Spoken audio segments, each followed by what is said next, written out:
নমস্কাৰ বন্ধুগণ, মই বিজয়। আপোনালোকে চাই আছে বিজয় ভাই চেনেলটো। তো আজি আপোনালোকক নতুন এটা ভিডিঅ'লৈ স্বাগতম জনাইছোঁ। আপোনালোকে সকলোৱে গম পাইছে চাগে, হোৱাটছআপ, ফেচবুক সকলোতে ভাইৰেল হৈছে এটা ভিডিঅ'।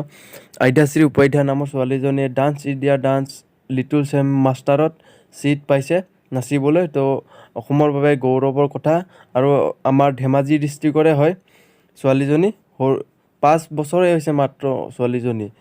ইমান ধুনীয়া ডান্স কৰে আৰু DIDত লিটল মাষ্টাৰত ছিট পাইছে। তো ভিডিঅ' ক্লিপ এটা দেখাইছোঁ আপোনালোকক, চাই থাকক।